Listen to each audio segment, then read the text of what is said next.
And today we continue on taking a look at the Transformers Legacy Evolution Core Class Dinobots with the newest Dinobot, the ankylosaurus known as Scarr, who's also an arm. He's going to be our focus in the latest GotBot True review.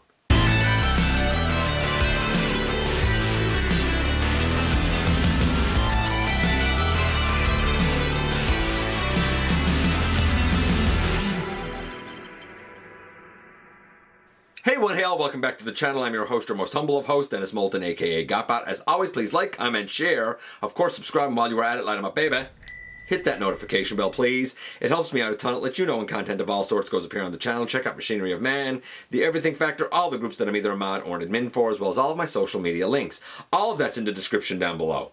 Also in the description down below, and if you're in a position to help the channel to grow, you can use the donate link. Check us out on Patreon. See what we have to offer to you through spring, or of course hit the join button at any given time and become a channel member. And this is the newest of the Dinobots. This was the one that confirmed to me that these little core class lads were going to become Dinoking because Dinoking has an ankylosaurus. The addition of Scarr is an oddity to me. The IDW version is spelled S-K-A-R, much like the chess minion of Doubledealer. I don't like when names are haphazardly reused like that. And I don't like IDW, so no big shock. But the actual release of this guy was spelled S-C-A-R-R, interestingly enough. I think it's a cool name for a Dinobot. Is this a cool Dinobot? How about we head over to the table and take a closer look at this guy?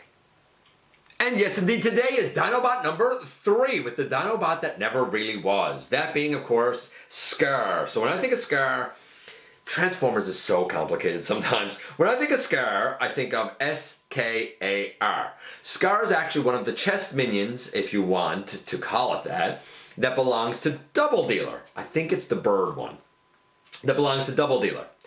Scarr was not a Dinobot. Now that said, if you follow IDW, for example, then you know he was part of like the Primal Vanguard, and he was like had a quick wit, and he was able to come up with, like, he very much not like the rest of the, you know, dullards that are the Dinobots, right? He's able to adapt, to come up with theories, and think his way through things. I mean, I don't know. It's IDW, so y'all know that I'm not a big fan of that at all. However, this was also exactly the lad that convinced me that this whole set was going to become Dinoking, because the ankylosaurus is Guy Ryu, who is the left arm of Dinoking, and of course this guy did become Guy Ryu in the Dinoking box set. This is the packaging though for Scarr, and again you see the Dino mode up here, you see the little robot mode down here, which I think is kind of cool. There's some nods here to Sludge, for example. And on the back, of course, we have the Dino mode and the robot mode once again. Ooh, we have another two-sided set of instructions that are pretty darn effective overall. I mean, not much to say on it, you know, it's a fairly easy transformation. And this guy, so we've previously looked at Grimlock and Snarl. I think Snarl right now is like the standard bearer. He had a pretty high score, a good score. Grimlock had some sacrifices that I don't think were to his benefit. And I feel like, just looking at the instructions, and as simple as the instructions look, I feel like this guy, this brand new Dinobot, much like we saw previously with Scorn and the other little one that was a raptor. I can't remember her name right now. Oh gosh. I don't know. I feel like this is going to be a lot like Grimlock. And here we have Scarr. I'm going to have to give the look a 10 because it's not a Dinobot that existed before this, really, right? At least not outside of IDW, and I don't follow IDW, so I really don't know anything about the character from those comics. They're just, anyway, that's a whole thing. I'm going to give him a 10 because to me he is brand spanking new right out of the box. The head apparently had to go attached in, I guess, like out of the box. It was already done, so I mean, obviously I'm not going to show that. Let's do the articulation. The head goes left and right. It's obviously on a mushroom peg. The arms can go all the way around. T-pose is limited. You can push it farther, but you're risking popping them off the ball joint. I'm going to go across the body. I didn't speak to that with Grimlock or Snarl, but I think they can both do it as well. Putting these up, we do have a pretty free-flowing waist on the guy, which is neat. If you get the dino legs kind of out of the way, the guy can do full-on splits to the side, leg all the way forward, leg all the way back, a little thigh wiggle, but nothing I can give him, and a very deep knee, which is really, really nice.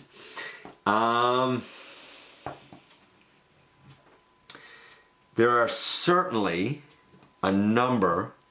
The guy doesn't care to stand up that much. There are certainly a number of limitations here, to be sure. Much like with Grimlock, the guy needs elbows.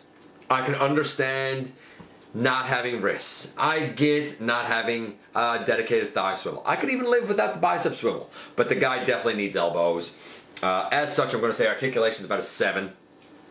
Much like it was with Grimlock. Very, very similar, actually. I guess, too, I can note this. Apparently, can I note this? I hope I can note this. Apparently, this is able to go on the back somewhere, but, like, I don't really know where. It's showing it in the instructions, but it's super duper not clear where it can go back here. Give me a second, I'm going to see where that can go on the back. Never mind, my bad. It actually don't go on the back. I was looking at the picture wrong. It does go in his hand as a blaster where I had it. And that's what I was looking at. My mistake. My absolute mistake. Okay, let's do the transformation. We're going to bring these arms in. And we're going to, I guess, bring the head up. I know it's not put together yet. I absolutely get that. We're going to turn the waist around. And now we should be able to put the arms together, I believe. And bring the head up. And those little dino legs there down. And we should be able to bring these legs together and fold up over the fist. And fold up over the fist. Make sure all of that is good and pushed together. Bring these legs down, those legs down. And lastly, using the peg back here, you take the arm, I'm going to call it arm, and it should go over there like that to give us a tail, and boom, in the end, here we have the ankylosaurus, known now as Scarr.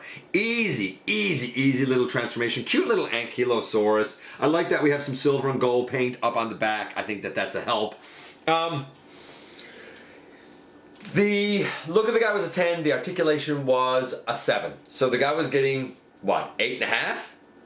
The transformation here is simplistic, but at the same time it's logical. And I'm going to give it, I think I'm going to give it about a 10, honestly. I really think I'm going to give it about a 10 because I really enjoy it because of its simplicity.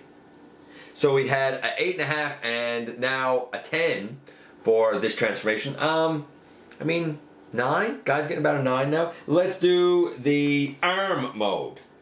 And I'm not 100% sure on how to do this either, so I guess we'll see. They come off, this comes up, and I think these come up on the sides, if I'm not mistaken. I think. Let me just see here. And I believe we also turn here at the waist. So I think it's supposed to look like this. We should be able to, yes, bring down the arm peg. Let me see. Is that right? Is that everything? I think that might be everything. other than having to put the arm piece in. And where exactly does that go on? Yeah, what we have is a little nub here where we put both legs together, and on the back of the arm there's a little square, rectangular little nubbin opening. I'm going to call it.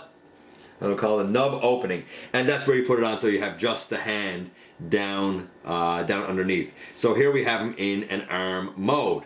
I'm going to tell you now, I already don't like the fact that the way that this hand is means that if you want to have an elbow, you have to gorilla arm him in order to get it. I'm not a fan of that. It's a fine enough transformation, I guess, to here, but I think it sort of fails a little bit because it's going back to the old gorilla arm of 10 years ago.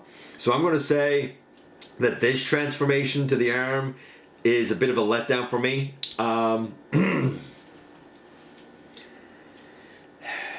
8, I guess. Let's see, I don't like the gorilla arm. I'm going to say 7, honestly. I find this arm disappointing. The guy was getting a 9, but that 7 is going to bring it down a bit. I'm going to say that his final score is about... And you know what? I'm kind of after going off the rails a little bit with the scoring for this guy. It's not as good as Snarl. I don't think it's quite as good as Grimlock. And I think Grimlock was a 7.75 overall. I think overall, this guy's about a 7.5, honestly. It's okay, but the robot mode certainly needed elbows at least. The Dino mode is fantastic. But as an arm, I'm not happy with this as an arm this way. Maybe when we finally get to the DNA design upgrade kit, maybe that will help things then. As it is, neat little addition. I'm all for having some more Dinobot Scar in our life, but I'd like to see some improvements over this. Again, make of that, my friends, what you will. Oh, and I'm pretty sure you were able to move these up a little bit out of the way, or down even a little bit out of the way. I'm not sure. It's not really shown in the instructions, but I would move them a little out of the way to make sure we have a full range of motion at the shoulder. Overall score, 7.5. And here we are once again, and here he is. So first things first, as a dino, I think it's a neat little ankylosaurus. I even think it's neat that because those dinosaurs have a tail that comes out into like a spiked ball at the end, basically. I think using the I guess the fist piece as that tail piece is pretty neat. Also, it's good to note that if you, for whatever reason, lose or don't want to use that fist piece, I think that it's serviceable by itself anyway, sans tail. That being said, while I like the Dinobot, when we get to the robot, I think it's a nice, hefty, chunky dinosaur that, or robot that looks like it belongs with the Dinobots. But much like Grimlock, this guy is suffering greatly from not having elbows. He really should have had elbows. As an arm, it's okay. However, as I said in the review, I would really prefer if like the hips were turned this way so that we had a sensible elbow bend. I do not like the whole gorilla arm thing. Because of the way the hand and tail connects, if you do turn at the waist to get a sensible elbow bend, you're gonna have the old, hand facing up, may I have some more, sir? Which takes me back a good decade, probably even more. I'm gonna say 12 years or so, 10 or 12 years, to like some of the Transformers Prime offerings, or some of the like Age of Extinction Dinobots. They all had it. And that was 2013, 2014. So it takes me back to that era, and I feel like in 2025 we should be moved past that. I think this needed a little bit more engineering. It's a cool dino. As a robot, I'd like to see it as a full-size Dinobot. I think that would be a neat addition. As an arm, it's a nice bulky arm, but I just think that the elbow is the wrong way, since this is the shoulder. Not my favorite, but certainly not the worst. Let me know what you think about Scar here. Do you think he was a worthy addition? Do you think he's a fun bot? Do you have any issue with not having elbows? How would you like the arm of Volcanicus to be?